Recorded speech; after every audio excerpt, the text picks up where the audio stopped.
옛날 시골 마을에 한 총각이 살고 있었습니다. 그의 이름은 길동이었습니다. 길동은 어려서 부모를 여의고 남의 집살이를 하면서 입에 풀칠을 하며 살고 있었지요. 그는 원체 가난하여 혼인은 꿈도 꾸지 못했고 늘 손에는 일거리가 가득했어요. 봄엔 논을 갈고 여름엔 김을 메었습니다. 가을엔 추수를 하고 겨울엔 나무를 해다 팔며 살았답니다. 20살이 넘어서도 자신만의 집 한 칸이 없었고 남의 집 사랑채 구석에서 잠을 청해야 했습니다. 하지만 그의 착하고 부지런한 성품만은 마을 사람들이 모두 알아주었답니다. 길동은 아무리 힘들어도 불평 한 번 하지 않았고 자신보다 어려운 사람을 보면 가진 것 없이도 도와주곤 했습니다. 어느 날 길동이 일을 하러 나가는데 한 노인이 그를 불러 세웠습니다.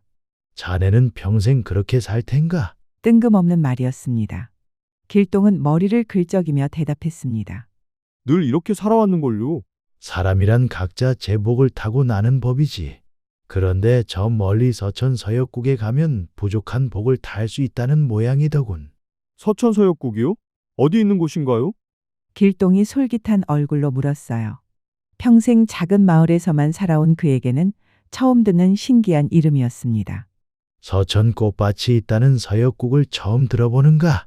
서쪽에 있으니 서천 서역국이겠지. 그날 밤 길동은 잠을 이루지 못했습니다. 그래, 내 살 길은 내가 찾아야지. 서천서역국에 가서 복을 타오자. 그렇게 그는 서천 서역국을 향하는 길을 나섰습니다. 길은 알지 못하니 그저 서쪽을 향해 걷고 또 걸었습니다. 산길을 오르락내리락하며 하루 종일 걸었지요.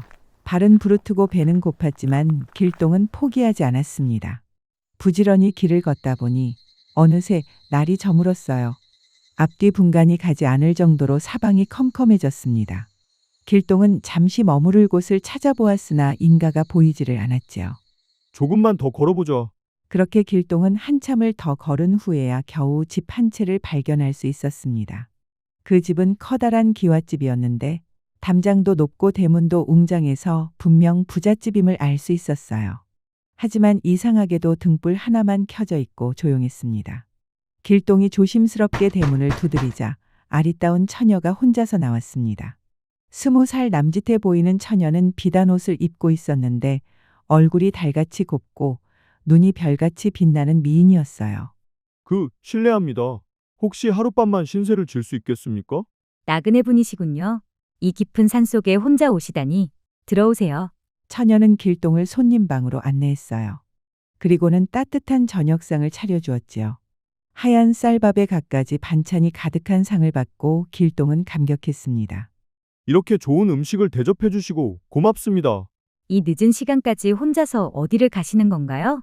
저는 서천서역국으로 가고 있답니다. 복을 탈 수 있다고 해서요. 길동의 말에 처녀는 잠시 무언가 생각하더니 말했습니다. 그곳에 가면 제 부탁을 하나 들어주세요. 저는 부모님께 물려받아 땅도 있고 이렇게 큰 집도 있는데 남편 복이 없어 여직 혼인을 못하고 있답니다. 길동은 고개를 갸웃했습니다. 이렇게 아름답고 부유한 처녀가 왜 혼인을 못한다는 것일까? 처녀가 슬픈 목소리로 계속 말했습니다. 혼인 약속만 잡으면 남자가 죽어버리니 부모님도 절 포기하셨지요. 벌써 5번이나 그런 일이 있었습니다. 마을 사람들은 저를 불길한 여자라고 말하고 이제는 아무도 저에게 장가 오려 하지 않아요. 길동은 처녀의 사연을 듣고 마음이 아팠습니다. 이렇게 좋은 사람이 그런 슬픔을 가지고 있다니. 대체 어떤 남자를 만나야 잘 살 수 있는지 알아봐 주세요. 알겠습니다. 집으로 돌아가는 길에 답을 들려드리겠습니다. 다음 날 날이 밝았습니다. 처녀는 길동에게 정성스럽게 아침을 차려주고 길에서 먹을 주먹밥도 싸주었어요. 길동은 다시 부지런하게 서쪽을 향해서 걸었습니다. 얼마나 걸었을까요? 어느새 날이 저물어 주변이 컴컴해졌답니다. 길동은 어느 집에 머물게 되었는데 커다란 배나무 세 그루가 마당에 있는 집이었습니다. 어디를 가는 길이요? 집 주인이 물었습니다. 서천서역국으로 가고 있습니다. 복을 타려고요. 그러자 그 집 주인이 또 무엇을 부탁하였어요. 그럼 내 부탁 좀 들어줘. 우리 집에 배나무 세 그루가 있는데 배가 도통 열리지를 않으니 그 이유를 알아다 주구려. 네, 제가 알아보겠습니다. 집 주인은 길동에게 고마워하며 정성껏 대접해 주었습니다. 다음 날 길동은 다시 길을 떠났어요. 서쪽으로 쉼없이 걷는데 큰 강을 만나게 되었지요. 강가에는 작은 방죽이 있었고 어떤 아이 하나가 방죽에서 낚시를 하고 있었습니다. 아니, 왜 아이 혼자서 낚시를 하고 있담? 길동이 다가가서 보니 고기잡이 통이 텅 비어 있었습니다. 저런, 고기를 한 마리도 못 잡았구나. 길동의 말에 아이가 깜짝 놀라며 뒤를 돌아보았어요. 하루 종일 여기서 낚시를 하고 있는데 말을 건 사람은 아저씨가 처음이에요. 어디를 가는 길이셔요? 서천 서역국으로 복을 타러 가는 중이란다. 그럼 어찌하면 큰 고기를 낚을 수 있는지 알아봐 주세요. 그래, 그러마. 해가 지기 전에 집으로 돌아가렴. 길동은 아이의 어깨를 두드려 준 후 다시 길을 나섰습니다. 험한 고개를 몇 개 넘어서자 날은 금방 어두워졌지요. 길동은 조그만 초가집 한 채를 발견하고선 반가운 마음으로 문을 두드렸습니다. 리시오? 꼬부랑 노인이 문을 열고 나왔습니다. 어르신, 하룻밤 신세를 질 수 있을까요? 이 좁고 낡은 집에서 잘 수 있다면 들어오구려. 노인의 집은 정말 가난해 보였습니다. 지붕이 군데군데 구멍이 뚫려 있어서 비가 오면 물이 셀 것만 같았습니다. 살림살이도 거의 없었고 작은 밭도 황무지나 다름없었습니다. 노인은 길동에게 저녁상을 차려주었는데 찬물 한 그릇과 감자 하나가 전부였습니다.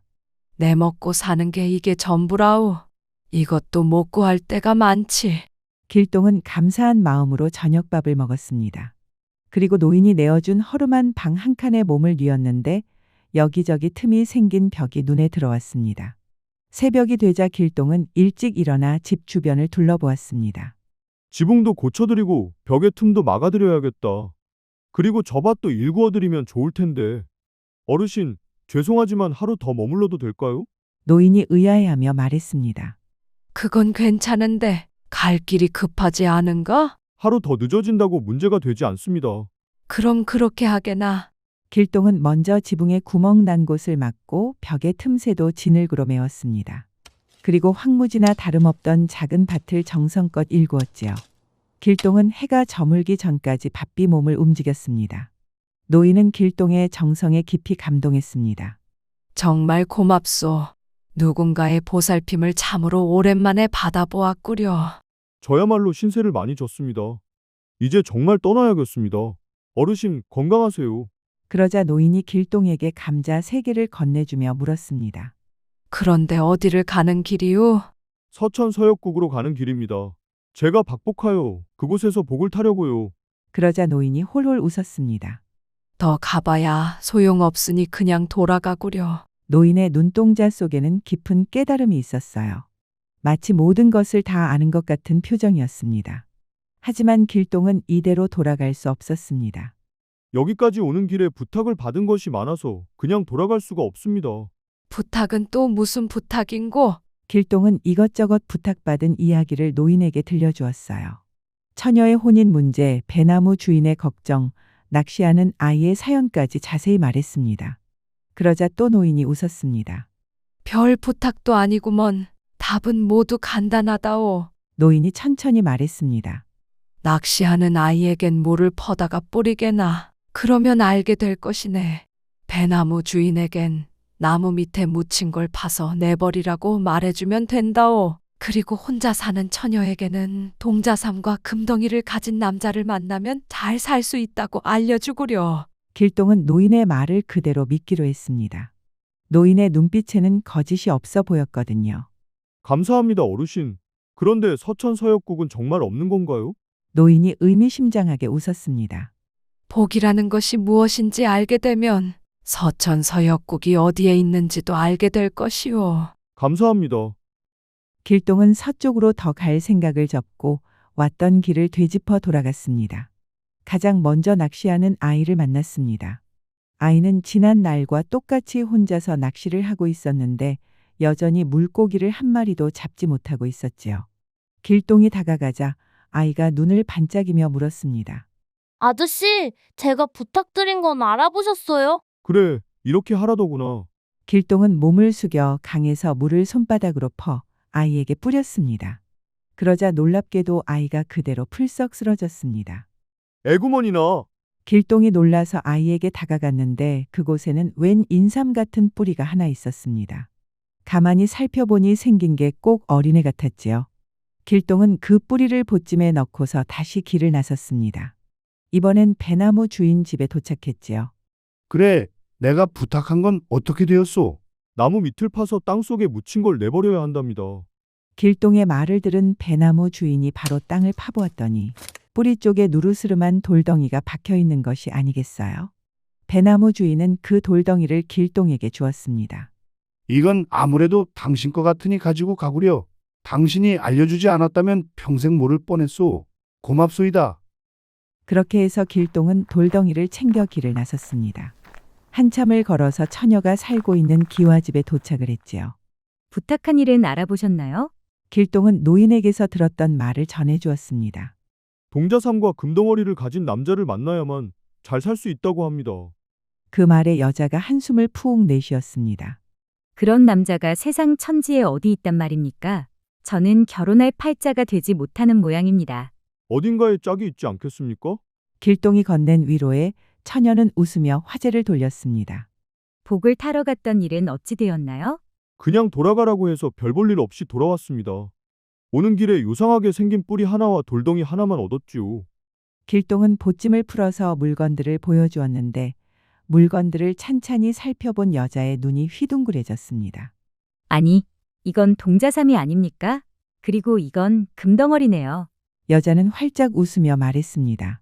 제 짝이 바로 여기 계셨군요. 길동은 어리둥절했습니다. 저는 복을 타오지 못했는데 이게 무슨 복이란 말입니까? 남을 도우려는 착한 마음씨, 부탁을 들어주려는 성실함. 이 모든 것이 당신의 복이었나 봅니다. 그제야 길동은 깨달았습니다. 그 꼬부랑 노인이 왜 더 가봐야 소용없다고 말했는지를요. 진정한 복은 멀리 가서 구하는 것이 아니라 자신의 마음속에 있었던 것입니다. 길동은 여자와 결혼을 하게 되었고 부부는 서로를 아끼며 행복하게 살았습니다. 처녀에게 찾아왔던 불행도 모두 사라졌어요. 진정한 사랑을 만난 덕분이었지요. 어느 날 문득 길동은 자신에게 도움을 주었던 꼬부랑 노인이 생각났습니다. 내 은혜를 입었으니 그분을 찾아뵈 인사를 드리고 오겠습니다. 네, 조심히 다녀오세요. 길동은 아내가 챙겨준 쌀과 옷까지 그리고 돈을 챙겨서 그 노인을 찾아 나섰습니다. 노인이 살던 산골 오두막을 찾아가는 길은 멀고 험했지만 길동은 부지런히 걸었습니다. 하지만 노인이 살던 집에 도착했을 때 이상한 일이 벌어졌습니다. 그곳에는 아무것도 없었어요. 집터조차 찾을 수 없었지요. 길동이 길을 잘못 들었나 싶어서 뒤돌아 나가려는 그때 바람이 불어와 나뭇잎들이 바스락거렸습니다.